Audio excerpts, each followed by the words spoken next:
Ambika. Hello Arvind, ಏನು ಅಪರೂಪವಾಗಿ ನಮ್ಮ ಕಾಲೇಜ್ ರಸ್ತೆ ಹಿಡಿದು ಹೊರಟಿದ್ರಲ್ಲ, ಎಲ್ಲಿಗೆ? ಅಂಬಿಕಾ, ನಿತ್ಯ ನಿನ್ನನ್ನು ನೋಡದೆ ಹೋದರೆ ನನ್ನ ಮನಸ್ಸು ಅದೇನೋ ಕಳೆದುಕೊಂಡಂತೆ ಭಾಸವಾಗುತ್ತದೆ ಅಂಬಿಕಾ, ಭಾಸವಾಗುತ್ತದೆ. ನಿನ್ನ ಪ್ರೀತಿಯ ಸಂಕೋಲೆ ನನ್ನನ್ನು ದಿನ ದಿನಕ್ಕೆ ಬಂಧಿಸಿ ಬಿಟ್ಟಿದೆ ಅಂಬಿಕಾ, ಬಂಧಿಸಿ ಬಿಟ್ಟಿದೆ. ಕ್ಷಣ ಕ್ಷಣಕ್ಕೂ ಈ ನನ್ನ ಮನ ಈ ನಿನ್ನ ಪ್ರೀತಿಯ ಫೋಟೋದಲ್ಲಿ ಪ್ರೇಮದ ಪಕ್ಷಿಯಾಗಿ ಹಾರಾಡಬೇಕೆಂಬ ಹಂಬಲ ನನ್ನ ಮನದಲ್ಲಿ ತುಂಬಿಕೊಂಡಿದೆ ಅಂಬಿಕಾ, ತುಂಬಿಕೊಂಡಿದೆ. ಅಷ್ಟ್ಯಾಕೆ ಅವಸರ ಅರವಿಂದ್? ಈ ಹೆಣ್ಣು ಹುಟ್ಟಿ ಬಂದಿರುವುದೇ ನಿಮಗಾಗಿ. ನಿಮ್ಮ ಹೃದಯದ ಹಂದರದಲ್ಲಿ ಶಾಶ್ವತವಾಗಿರಲು ಪಣ ತೊಟ್ಟಿದೆ ಈ ನನ್ನ ಮನ. ಪ್ರೇಮದ ಪ್ರತೀಕವಾಗಿ ಬಂದಿರುವ ನಾನು ಮುಂದೊಂದಿನ ನೀವೇ ನನ್ನ ಭಾವಿಪತಿ ಅಂತ ಭಾವಿಸಿರುವೆ. ಮೇಲಾಗಿ ಇದಕ್ಕೆ ಭಯ ಪಡುವ ಕಾರಣವೇ ಇಲ್ಲ. ಯಾಕಂದ್ರೆ ನೀವು ನನ್ನ ತಾಯಿಯೇ ತಮ್ಮ, ಅಂದ್ರೆ ನನಗೆ ಸೋದರ ಮಾವ. ಎಂದಿದ್ರು ನಾನು ನಿಮ್ಮವಳೇ ಅಲ್ವೇ ರಾಜ? ನಮ್ಮವಳೇನೋ ನಿಜ ಅಂಬಿಕಾ, ಆದರೆ ಆ ಬ್ರಹ್ಮನ ಬರಹದಲ್ಲಿ ನಾವಿಬ್ಬರು ಗಂಡ ಹೆಂಡತೀರೆಂಬ ಗಂಟು ಗಟ್ಟಿಯಾಗಿರಬೇಕು. ಅಂದಾಗ ಮಾತ್ರ ನಮಗೆ ಯಾವ ಗಂಡಾಂತರವೂ ಬರಲಾರದು ಅಂಬಿಕಾ, ಬರಲಾರದು. ಮೇಲಾಗಿ ನಮ್ಮ ಗುರಿ ಮುಟ್ಟುವವರೆಗೂ ನಮ್ಮನ್ನ ಹೆತ್ತವರಿಗೆ ನಾವೆಂದು ವಿರೋಧಿಗಳಾಗಬಾರ್ದು ಅಂಬಿಕಾ, ವಿರೋಧಿಗಳಾಗಬಾರ್ದು. ಅದರ ಬಗ್ಗೆ ಯೋಚನೆ ಮಾಡುವ ಅವಶ್ಯಕತೆಯೇ ಇಲ್ಲ. ನನ್ನ ಹೆತ್ತಪ್ಪ ನನ್ನ ಮನಸ್ಸಿಗೆ ನೋವಾಗುವಂತೆ ಯಾವತ್ತೂ ನಡೆದುಕೊಂಡವರಲ್ಲ. ನನ್ನ ತಾಯಿ ತೀರಿಕೊಂಡಾಗಿನಿಂದ ಅಂದಿನಿಂದ ಇಂದಿನವರೆಗೂ ನನ್ನನ್ನು ಮುದ್ದಾಗಿ ಬೆಳೆಸಿ ವಿದ್ಯೆ ಕಲಿಸಿ ನನ್ನ ಮನಗೆದ್ದವರೊಂದಿಗೆ ನನ್ನ ಮದುವೆ ಮಾಡಬೇಕು ಅಂತ ನಿರ್ಧಾರ ಕೂಡ ಮಾಡ್ಕೊಂಡಿದ್ದಾರೆ. ಹೀಗಿರ್ಬೇಕಾದ್ರೆ ನಾಳೆನೇ ಪತ್ರ ಬರೆದು ವಿಷಯ ತಿಳಿಸ್ತೀನಿ. ನಿಮ್ಮನ್ನ ಒಪ್ಪಿಕೊಳ್ತಾರೆ ಎಂಬ ಬಲವಾದ ನಂಬಿಕೆ ನನ್ನಲ್ಲಿದೆ. ಅಂಬಿಕಾ, ನಂಬಿಕೆ ಏನೋ ನಿನ್ನಲ್ಲಿದೆ ನಿಜ, ಆದರೆ ಈ ಮಾತಿಗೆ ನಿಮ್ಮ ತಂದೆ ಒಪ್ಪದಿದ್ದರೆ? ಕೆಟ್ಟದ್ದನ್ನ ನಾವ್ಯಾವತ್ತೂ ಬಯಸಬಾರ್ದು ಅರವಿಂದ್, ಒಳ್ಳೆದನ್ನೇ ಬಯಸಬೇಕು. ಅಂದಾಗ ಆ ದೇವರು ನಮಗೆ ಒಳ್ಳೆಯದನ್ನೇ ಮಾಡ್ತಾನೆ. ನನ್ನ ಬಯಕೆ ಬಾಗಿಲು ಯಾವತ್ತೂ ಮುಚ್ಚಿಲ್ಲ. ಒಂದ್ ವೇಳೆ ನಮ್ಮ ತಂದೆಯವರು ಈ ಮದಿಗೆ ಒಪ್ಪದಿದ್ರೆ ನನ್ನ ಪ್ರೀತಿಗೆ ಎಂತ ಪ್ರಳಯವಾದರೂ ಚಿಂತೆ ಇಲ್ಲ. ನನ್ನ ಪ್ರಾಣದ ಅರಿವನ್ನ ತೊರೆದು ಬಂದು ನಾನು ನಿಮ್ಮ ಬಹಳ ಸಂಗಾತಿ ಆಗ್ತೀನಿ. ಈ ಮಾತು ಆ ಶಿವನ ಸಾಕ್ಷಿ ಮಾಡಿ ಹೇಳಿದೆ ನಾನು. ಆದ್ರೆ ನೀವು ನನ್ನನ್ನು ಮರೆತು ಮತ್ತೊಂದು ಹೆಣ್ಣನ್ನು ಕೈ ಹಿಡಿದ್ರಿ ಅಂಬಿಕಾ, ಈ ಮಾತು ಈ ಜನ್ಮದಲ್ಲಿ ಸಾಧ್ಯವಿಲ್ಲ ಅಂಬಿಕಾ, ಈ ಜನ್ಮದಲ್ಲಿ ಸಾಧ್ಯವಿಲ್ಲ. ಏಕೆಂದರೆ ನನ್ನ ರೋಮ ರೋಮಗಳಲ್ಲಿ ನೀನೇ ತುಂಬಿಕೊಂಡಿರುವೆ ಎಂದಾಗ ಒಂದು ದಿನ ನಿನ್ನನ್ನು ನೋಡದೆ ಹೋದರೆ ಅಂದು ನಾನು ಉಪವಾಸ ಮಲಗುತ್ತೇನೆ. ಒಂದು ವೇಳೆ ಉಂಡರೂ ಕೂಡ ಅದು ವಿಷವಾಗುತ್ತದೆ ಅಂಬಿಕಾ, ವಿಷವಾಗುತ್ತದೆ. ಮರೆತು ಮಲಗಿದರೆ ಆಕಾಶನೇ ತಲೆ ಕಳಚಿ ಬಿದ್ದಂತಾಗುತ್ತದೆ. ನಿನ್ನನ್ನು ಮರೆತು ಬದುಕುವ ಮಾತಂತೂ ನನ್ನ ಮನದಲ್ಲಿ ಯಾವತ್ತೂ ಇಲ್ಲ ಅಂಬಿಕಾ, ಯಾವತ್ತೂ ಇಲ್ಲ. ಬದುಕಿದರೆ ಅದು ನಿನ್ನೊಂದಿಗೆ ಬದುಕುವೆ, ಒಂದು ವೇಳೆ ಸತ್ತರೂ ಕೂಡ ಅದು ನಿನ್ನೊಂದಿಗೆ ಸಾಯುವೆ. ಇದು ನನ್ನ ಮನಸ್ಸಿನ ನಿರ್ಧಾರ ಅಂಬಿಕಾ, ನನ್ನ ಮನಸ್ಸಿನ ನಿರ್ಧಾರ. ನಾನು ಅಷ್ಟೇ ಅರವಿಂದ್, ಈ ದೇಹದ ದೇವರೇ ನೀವು ಅಂತ ಭಾವಿಸ್ಕೊಂಡಿದ್ದೇನೆ. ಈಗ ನಾವಿಬ್ರು ಮಾನಸಿಕವಾಗಿ ಮದುವೆ ಆದಂತೆ ಸರಿ. ಇನ್ನು ಮದುವೆ ಎಂಬ ಮೂಢನಂಬಿಕೆಗೆ ಮುದ್ದಿಡುವುದು ಬೇಡ. ಆದಷ್ಟು ಬೇಗನೆ ಹೆತ್ತವರೊಪ್ಪಿಗೆ ಪಡೆದು ಬದುಕು ಎಂಬ ದೋಣಿಯಲ್ಲಿ ಕುಳಿತು ನಗು ನಗುತ್ತಾ ಮುಂದೆ ಸಾಗಿದ್ರೆ ಅದೇ ಸ್ವರ್ಗ ಅಲ್ವಾ?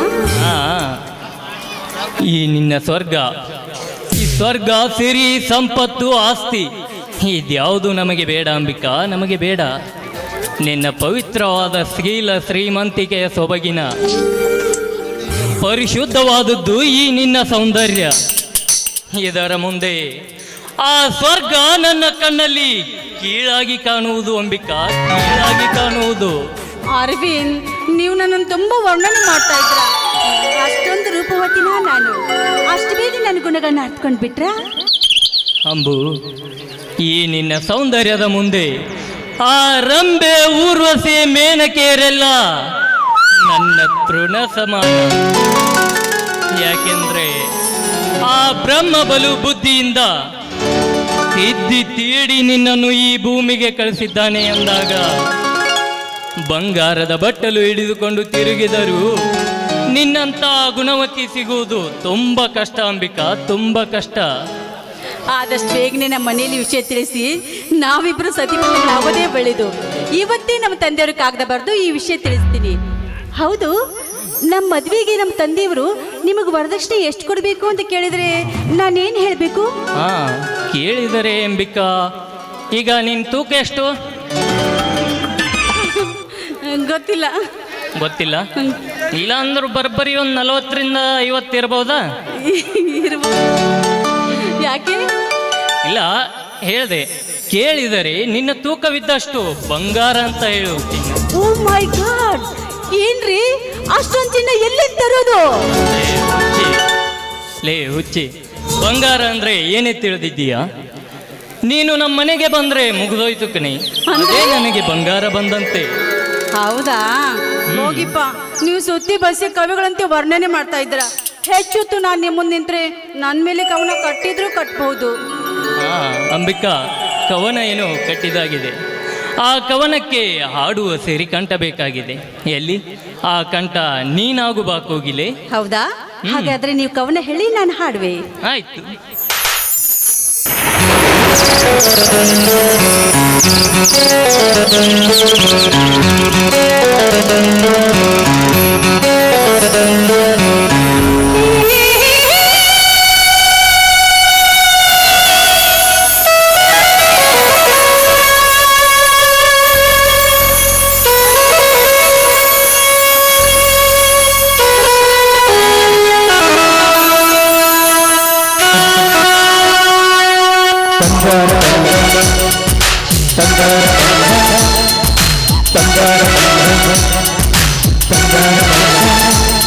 ಬಂಗಾರದಿಂದ ಬಣ್ಣಾನಂದ ಸಾರಂಗದಿಂದ ನಯನಾನಂದ ಮಂದಾನವನ್ನು ಹೆಣ್ಣಾದು ಎಲ್ಲ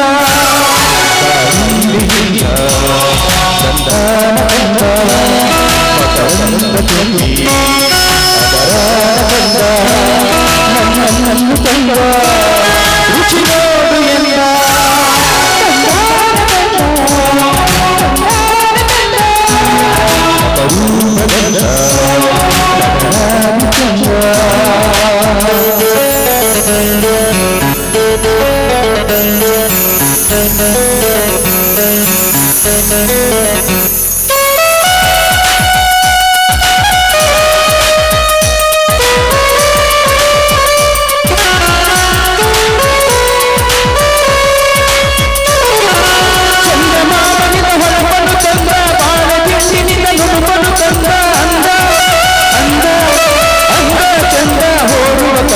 ಜೋಡಿಗೆ ಮಿಂಚಿರಿ ಎಂದ ಅಂಶದಿಂದ ಕೊಂಚ ನಡುಗೆಯ ತಂದ ನವಿಲಿನಿಂದ ಕೊಂಚ ನಾಟ್ಯವ ತಂದ ಲಯವೋ ಲಯವೋ ಲಯವೋ ಲಯವೋ ರೂಪ ಲಯವೋ ರಸಿಕನೇ ಕೇಳು ನೀ ಎಂದ ಕಣ್ಣಾಡಿಯಿಂದ ಸ್ನೇಹಾನ ತಂದ ಬೈಲಿಯಿಂದ ಶಿಕ್ಷಣನ್ನು ತಂದ ಶಿಶುವನ್ನು ಇವಳು ಅದುರಾಗುವೆಂದ ಅದುವನ್ನು ಅಳಿಸಿ ಭಾರತಂದ ನನ್ನನ್ನು ನಮಗೆ ಮರೆಯಾಗು ಎಂದ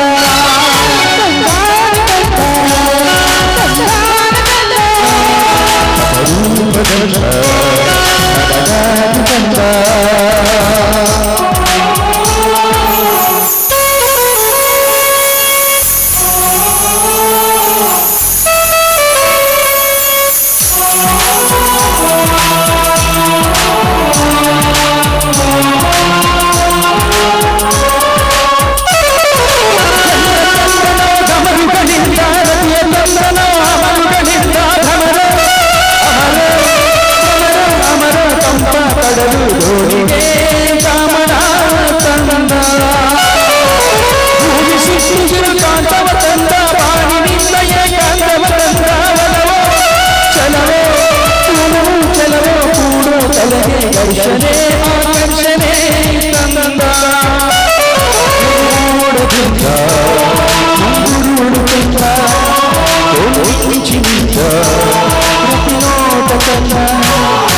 ಒಲದಾರಿಯಿಂದ ಒಲವನ್ನು ತಂದ ಒಲವನ್ನು ಬೋಧು ನದಿಯಾಗು ಎಂದ ನನ್ನನ್ನು ನದಿಗೆ ತಡವಾಗು ಎಂದ